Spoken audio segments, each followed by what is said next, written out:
دم خوش تماشاوان هجاد باسی روژا ایرو دل گلبمه.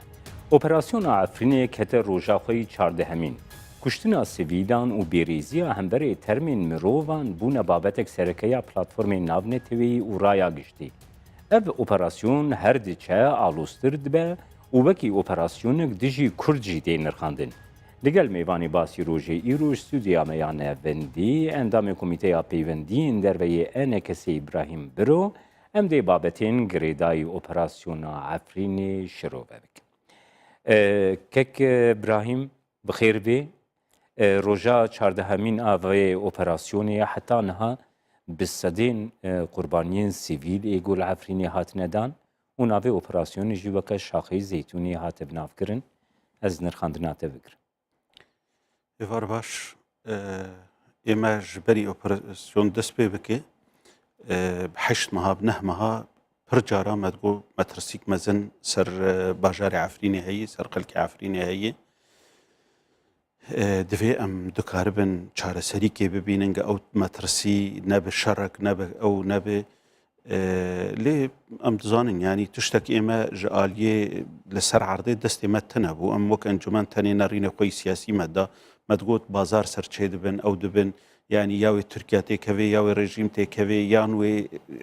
و بيويران كرن دويگه ام لچاره سريا بگارن جروجا اول جيگه اوپراسيون چه بو إما وك انجمان نارين ما بزلالي دركتن امين داريا گشتي انجمان اجتماعي كردي لدجي في شري سكني لدجي درباس كرنا تركيا سكني وما دنگي خوغي هاند آليين ناف دولتي جي وما في دمي قريبون او ببينن يعني سروكي انجمني قريبون مثلا سردانكي الاتحاد الاوروبي كرن لالمانيا كرن تركيا هاديتن قاف شر بيراوستاندن لما خابن حطانها يعني شر بردوام وما ترسيا ماجي بردوام السر خلكي ما يعفريني وام دزانجي جيانا خلكي سيفيل دما ترسيا دي جبرولو جي يعني حركي ليكا كي ام دخوازن كاركي تشتكي بكن جيتشاوا داويا في شري بي لما خابن يعني تشتكي لسر راقهاندني تشيد بي تاني يعني هجر كسك نبيج قوي دهرو دن اف كاريق العفريني بي اف شرواني العفريني قرباني تين دانين قام نبيجن ويدهرو دن دولتا تركي بهرفينن ام دبن خاين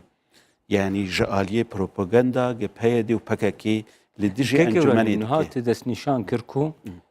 بري حفت هشت مها وكي انا كسبه دس نشان كريكو ما ترسيل لسر عفريني عبوية او سينيال شكو ورقرتنكو ما ترسيل لسر عفريني يعني تهديدات دولتا ترك لدفرق امريكانتي دبو من بجي دس بيكر يعني دماغ شر من بداوي بو ادني روجي تركيا قد فيت هزي سوريا ديمقراط جي دركفن هنجي امريكا قد اما لروجافاي فرات ام برفانيه دهيفا ازاري دي 2017 ما سردانا وزاره الدرفه امريكا كر سردانا قالك آلين أمريكا كر بنتاغون كوشكاسبي ما قالك ديتن وجه أمريكية رديار كركم ما ترسيك للسر عفريني هي جالية تركيا بله بيقومان ما يعني ده مهجي تشيبو بهتري ده مهجي تشيبو ما قلت خلكي ما يعفريني ما ترسيكي دانه وهون تاني دبيجن إما روجهلاتي جمع فرات قو إما كاري ما أم ندجي رجيما سوري كاردكن أم ندجي تركيا كاردكن أم دزانن باراستنا سينوري تركيا ودولتا تركيا مهمة لما تركيا رجوتية مش هريما كردستان رجوتية مش حركة سكي رجوتية حتى جرقة رزقار نبي چناب كسك شركي بك قو مش تركيا خواستية جشر خوا نلدجي بيدا لدجي بكك راوستينن حتى جي رزقار كرنا اوي تشيب اف بريت ما كورك لوزارة الدرفة لواشنطن اف بدفع خوش مرگوتیه جشان دا مرگوت جا وقتی داوی بشر اوی هات رقا دوان دهیوی داوی ده ترکیا هشکره کر و داعش نما دفع ایمجی پاراستنا باشه که ابراهیم پس ترکیا گاوا گونها ایریشی عفرینی دکی دبیجه کو ام شری داعش یجید کن دوی داری نراستن يعني هبونا داعش ورتنية لأو دبن دبن عنوانێک شەڕێ ترۆرێ دکن وی ناویژی دخن ناو دەخوازن ڕایە گشتی بگینن هەف داعشی لێ دەرێ هەیە و ئەو پەکەکێژی لور هەیە لێ تشتا بنگەهی یا گۆ ترکیا کریە برازیبوونا رووسایی برازیبوونا ئەمریکایی برازیبوونا ئەوروپاییژی و تەفداژی نەڕینێ خۆ دان خویاکردن یعنی ئەمریکا رووسیا هەن وڵاتی ئەوروپی گژمافێ ترکیایە گە سینۆرێ خۆ بپارێزێ ji ber wilo jî em bêjin gerek xelkê me milletê me vê meselê siyasî çavekî siyasî lê binarin yanî nemumkin e wextê aliyên navdewletî tev de dibêjin Tirkiya gerek xwe biparêze û şerek di wê derê de hebe em jî behwer bikin ge ew efrîn û bi xelkê xwe ge îro di wê zehmetiyê de di wê tirsê de karibin berxwedanekê bikin ge Tirkiya biherife yani dewleta Tirkiya eskerî xurt e yani berî niha jî gelek cara me gotî heger ge Tirkiya dizanîba ge wê wek Reqa û Musil ge hatin tedmîrkirin ew ji efrîn tedmîr bike xelk muhaseba wê nekin wê kiriba lê dizane divê ew şerê giran çê Baş hakek İbrahim çardeh roja ev şer birêve diçe dengê di platformên navneteweyî de her diçe li hemberî Tirkiyeyê zêde dibin. Eger awê yekem jî bêguman kuştina sivîlan û bêrêziya li hemberî termên kuştiyan ku herî dawî li hemberî şervaneke YPG ku laşêvêna sûtandine ew parçekirine laşêvêne yani raya giştî kuştina sivîlan bi yani bi awayekî gelekî tund şermezar dikê û ev deng her diçe jî zêde dibin. Tirkiye dikarî li Efrînê her tiştê got bixwaze pêk bînî. Bahuriya min de ev tiştê gil dijî yanî kesê şehîd kesê yani termê miriya ew ji doh û vir de pêk hatiye نرينا خلكي يعني دراغهاندنا ناف دولتي دي دا عربي دي دا كردي دي يعني لدجي تركي قلكي تندي درد كذا لآلية دن آجي يعني آلية ناف دولتي و يعني ضغطك التركيا بكن أو بكن هنك ناراستي تيد هي يعني أريكرنك جدولتها تركير تشيبوي قاري ما فيتي تو کاربه د دمکې د تشتی خو چاره سر بکد وی او دم yani niha ev çardeh roj derbas bûn gora bîr û bahweriyate raya giştiya cîhanî zilhêzên cîhanî wê demekî gelekî dirêj bidine Tirkiyeyê ku van kiryarên xwe li Efrînê berdewam bike ez vêna nizanim aliyên navdewletî çi qîsî demê bidênê lê ji Tirkiya re gelekî muhim e ji AK Partî re gelekî muhim e yani heger di şerekî wilo de bikeve AK Partî bi xwe dikeve ême ji xwe em dixwazin ki şer çêne bibaya û ji roja pêşî di çêne biba lê me tirsiya me ew gi dem teng bibe qurbanî bêhtir bibin yani heger aliyên navdewletî daqtekî bikin gi zû dawî bîne qurbanî zûtir çê bi ji bo wilo divê em li bedîlê siyasî bigerin tenê em nebêjin ka şer wê rawiste ranawiste يعني افجي از دخوازم دنگي خو بگينم حمو آلين كردستاني بتايبت بريقم آلين اف دولتي بيجن يعني حطانها حطا في كيليكين بارتيين كردستاني تشتك جبو عفرين نكرنه هنك رونشتن چه دبن تاني جبو امل چبكا خن و ام بيجن برخودانك هي و عفرين بسركهوه و دولتا تركي بكهوه افنا آلي كاريا سياسي آلي كاريا سياسي ام دزانبن گه خلکک ملتک لویده که هی دبن خطرک جدیده یه چاوا ام دکاربن يعني حلقي پیشکش بکن چاوا ام دکارن حلقي پیشکش بکن که کدرن دباوریا من ده يعني ام وکرد براستي لسر بسکنن گرک ام شغل آلیه ناف دولتی کار بکن قد في شرط نبي وجيانا سفيلا نكا خطري دو او ده جالي كي ده ضغطك جديل بيدا بيكرن يعني وقتی پیدا به دلالتا پککه لکردستان سوری کار دکه و راهشتی شر خو و پککه آنی در باسی کردستان سوریه کریه يعني مستقبلکی وک ای جزیره و نصیبینه و سوره و هزخه لبرچعوی ما به پیشروجه کلو گلکی خرابه باشه يعني که ابراهیم نها ترکیه ملت مبسر يعني باجار مبسر سری ملت ترکیه به ارتش آخه به بلافری خو به ارتشک قاشو آزاد یا گوی به یا سوریه کی دموکرات و آزاد ایریشا باجار کی کرد کی ایوی هلوستا ملت کی چاوا بید روشی وساده گورا باوریات آنها و بهیستی يعني يك جملتي كرد شحر شار برشي كردستاني دستي دولتا ترك قرتي يان قوتي قرك ترك ويكاري بكن بهوريا من دي كردك لشار برشي كردستاني بارتيك سياسي نارينكي ولو ندايه بس ام بيجن وقتي هيز نلهم برهوه قرك ام هنكي شيرتا الهفجي بكن يعني وقتي ام بيجن دو صالح حفتي وبينجادي برزانيه نمر شورش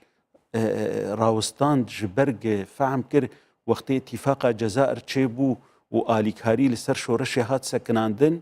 کشر سکنان د صالح حشته و د دواده یاسر عرفات جبوی بیروت بسر سری خلکی ویران نبه مجبور بو بیروت درکت سروک برزانی پشتی خیانتا اکتوبری دزانی بو بردوامیا شر د کرکوکه ده اوه هجمارك جي پيشمرگا ببن قرباني شر نكرن اف مثلانا چينابه ام تمي بيجن ام بسركتن او سركفتني وك حماس وك حزب الله قد چند جارا غزة وبيروت ودفري دن هاتن ويران كرن داويجيد بام سرد كافن اف سركفتن وهمينه يعني دفي ام دلوبك خوينا كردكي لعفريني ام نادم ببروباغندا قد سر مديا دنياي تفدي بيجو نها كيك ابراهيم لعفريني شركه خلكي عفريني دبيجنكو امج عفريني در ناكفن انغو يعني اف روشاغو تديار كر يعني دفي شروان جبر در كفن عفريني رادستي تركيا يان سوريا بكن يعني شوا ببي بيدا دفي دفكرت بيجي ياد دفي عفرين خراب ببي يانجي و تركيا يان سوريا تكويده يعني كما چاره سريك نابه ملت كرد سوري اداره عفرين ناكن يعني كما و عفرين جي وحمد فري كردستان سوري جي ودبنسيا بكاكي دبي اداره كرن يعني ايرو اداره لكردستان سوري تكرن اف دنيا قش عفيل سرد زانه دستي بكاكا دفي اداره هي وبهدجي نكاري روجكي انكار بكي يعني انها امريكي كاركي مزل سرفينا دكن وام بهيفين امريكي بسركفن وقالك جارا امريكا صوص دانما انه دفي بهنا وفربه حطا ام وان علاج بكن عين بفيغوت نيد بيجن بس كيك ابراهيم نها يعني ديروكا كرد جي قالك جارا غافا تراجيدي تشيبونه نيزيكاهيك دنا بين الين كردي ده نيزيكاهيك يعني سر عردي بيكاتيه یکی ثبات 2004 یک جنمونه آوی یکی بود ل روجاوای کردستان العفرینی کمکوجی یک بیکتی یعنی اف یک ری نادی که هن وک آن کس او تفدم نیزیکی هفدو ببن چاره سریا سیاسی د نیزیکاهی د اون لهفدو بگرنج جهه کو چاره سریا سیاسی درادست کرنا عفرینی دبی كاك جمال يعني بهيدا نت طنقايدي نت فرحيدي درفتي نكار بدي جكاركي هف بشره وأف جريداي بمجي وإيديولوجيا بهيدا وبكاكل سر آفابوية نمونكي تانيج مر بيجي سيهو بين صالادي يعني بكاكل برجاكي كردستاني كاركي هف بش ببارتي كردير كربه بكاكل كردستان باكر تفقرها سياسي تفدي له وك دولتا تركي شر تفقرها سياسي كر ونهجت يان خلقي باكوري كردستاني ياد في بدولتي ربن ياد في بكاكا ربن ودخوازو ويكاري نل كردستان سوري لكردستان باشورجي لكردستان روجلاجي عيني ثقافتي ياد في ملتي كرد بن سياوي وايديولوجياوي كاربكي يانجي چقاس خرابون چه برابه ودبن نافي برخودانكي يعني بحزارة خورتي كردان هم زانن يعني 12,000 خاني دشر داويد اللي باكوري كردستاني چون دبن نافي ام برخودانكي دكن كيك ابراهيم او يعني دبي اوبراسيونا عفريني ده آلية كي گرینگ ایوه اپراسیونی ارتشا آزاده ارتشا آزاد وکی ارتشا که هف پیمانیا کو انا کسه بخوجی اندامه و هف پیمانی تی لقلمدان یعنی وکه انا کسه هون ویا کریارین ارتشا آزاد و یا هف پیمانی بخوج چاودن هف پیمانی کارکی می سیاسی دهندره ویده ام شریک هن کار سیاسینه و ام آلین محافل ناف دولتی او کارانان به هفره دکن هنک خالی هف بش بو پیش روژا سوریه ام ذکری دناف مدهنه اف اپوزیسیون هان یاگو قبول دکه چاره سریا مافی ملت کرد مافی وی نتوی پیک بی لیج آلیه وان هزی ایرو دعفرین ده شر دکن يعني انجمن اجتماعي كردي سي داخوياني دوينات درخستن و ايروجي يعني حوالي ما تهديدك جديد هندر ائتلاف ذكرن نارينا ائتلاف جبر في تشتي قدوه لسر مديا دركاتو او لا شوي كچا يعني درخستن او كرن ايرو ائتلاف داخوياني بتنديل دجي في كاري درخست افكار يه قاعده ويه داعش ام خليناكم خدي ام دوي جي ارتشا جكريه وكسي جكريه دوي محاسبه به محاكمه به دوي جارك افكار نبي يعني افج جهبونا انجمن اجتماعي كردي دناف اوبوزيسيون دي كاردك كاك ابراهيم هر وها هندا خويانين اي تجي كود هاتنا درخصن السوشيال ميديا ده بونه سدما هنگنگشیان یک جوان دا خویانیان کو ترته کردی و شاندیه هیا سر وی بابتی تی چی شروع بکی گوری از اقدار بوم ترته کردی برنامج درخست لسر تشتی که پیدا کرنه بله هن تشتی پیدا کرنه و هن نرخاندنین درخست بله يعني يك جي كونغرك مي روجنامواني دما بري چند هيواده وقتي پيدا ايريشي امينداريا گشتي انجمن اجتماعي كر وتفد قرتن دما جي بينجود اوفيسي انجمن اجتماعي كردي قرتن او اخافتنانا او جي دنافوي برنامج دي درباس كرنه فيلمكي وثائقي هي لسركم كجيه جي پيدا كرنه او جي كتي ناف دستي وان درخستنه بهن خلكير دوي فيلمي دي گوتن هني امجي گوتنك دوينات هي يعني هيج كنجي 2013 14 يعني انغونه دا خويانيه كي نو يا گوته دايا نا وانا خوياي وثائقن او هني برنامج درخستنه لسر تشتي د سالين چويده چقاسي پيدا شخور بيكانين ترته انه افتشكرنا لهمبر ملتي يقول همبر كردال همبر او تشتانا دانه هفدو درخستني يعني نت تشتكي جريداي باوبراسيانا عفريني جي ان هذا به جالي كي دي وكاله انادول اجانس برياكو بري او جي من ديتن وخلككي يعني بزماني بلاف بونج مر دانخو يعني كرن برستي كرن دبیج چه مصلحتا کردات هی امریکا هزه که چه سراسری سینور ترکیه و عراق و فرات بپاريزه من دوید گوتی يعني کرد يعني لسر وان دورا تفدي يعني 400 كيلومتر ج سینور ترکیه نکرد اداره دکن پرانیا سینور عراقي نکرد اداره دکن يعني 6 كيلومتر حتى 8 كيلومتر كرد هن جوبيد نكردن لسر جمع فراتي تاني دفرا كوباني لهنكي كرد دجن سر فراتي جوبي بتفد نكردن يعني اف نقلكي مصلحتها كرداي تيغوتن يعني هن جالي كيده مدوي اخافتني غوتي هن هم تركيا جالي كيده دبيجه ام قبول ناكن كيانك تشيبه جخانقين حتى بحر سبي تفي نكسكي الباشوري كردستاني ونل روجافاي كردستاني نقوتي دولتك تشيبه جخانقين حتى بحر سبي ليه مترسيه كتركي وساهي اري اويد بيجي او زاني تركيا زاني تشد بيجي تركيا تمي باري كردا جراند كي مانش سبي حتى يفاري بيدت بيجي از نجبو كرداتكم يعني بيد بخد بيجي دبيجي اما مسالينا تويل ناكن كيك ابراهيم تركيا وي باري جراند كج اليه دي امريكا جي وقتي تي دبيجي ازي كردا لصرف وان سينورا تفدا بلا بكم هەردوو ئالیژی ناکەوە خزمەتا کوردادێ خزمەتا کورداگە ئەم دەڤەری خۆ بپارێزن وەک وەختێک مەشپەیە دێردگوت شغلێ تەلڕەفعات و منک تنەیە یعنی هون نکارن حکوومەتا سووری ji مەتارێ قامشلۆ دەرخن هون دەڕن ji bo rejîma Sûrî hûn şerê xelkê dikin ji metarê minik derxin yan jî ji Tilrifat derxin û ew dikin hûnê bihêlin rojekê dijminayî û întiqam çê bibe. Bera em Kurd hinekî carekê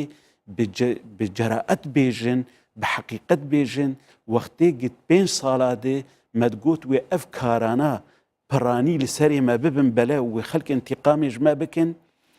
مدی وک حقکی من طبیعی. ابراهیم نها انا کسه و ریو بریا خسر تفدم پیاده و به هف دوره چندین ریکفتن ایگو و پیک آنینه و به هف دوره امذکر نهانه بیشتی وان ریکفتنان ایگو هن آروزی کتنه ناو بینا و دهانه نها گره انا کسه جی دست نشاند که دسته پیاده ده هن سرکردین انا کسی گرتی هنه اوفیسی واهاتنه گرتن گر پیاده گریده وان بابتان هن پینگاوان باویجی وکی انا کسه وکی ابراهیم برو دیتنات چاویا پیوندین انا کسه و تفدمی پیده دکارن بکفنا روشکی آسایی ده کنگرس یمین انا کسه گبری نزیکا 2 سال و نیوا چه بویه بریار اوه گه او ریکفتنانا یان چه ریکفتنک نهبه چه ببه لسر شرکاتی راستی لسر آلین اداری سیاسی عسکری یعنی مثلا انا کسا و تفدم نگرتنا انک پیدا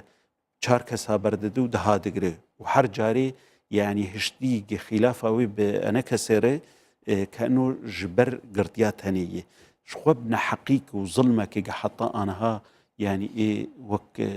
ما مستعى عبد الرحمن أبو وك آلان أحمد وك فؤاد وك بدها أف خلكي أنا هاد زنداني وان داند في دما قلت بخو كرم كرد دنجي طنقاي ولودي مرخ ونزيكي هفدودكي أو دجيتيا خوش أنجماني ره بهتر دكن وقرابتر دكن ناهل أنجمان كونغري وقتشيكن ناهل بارتي أنجماني كونغري وقتشيكن ناهل أوفيسي وقتشيكن فأفايا دفي غافن جدي باويجي بهوريا ملت بخوجي بيبي بهوريا انا كسي جي بيبي ايم وك ابراهيم برو تم موقفي مني تايبتنا نرينا م اوي جي انجمنا اجتماعي كردي بآليكي رحنايي وراستايي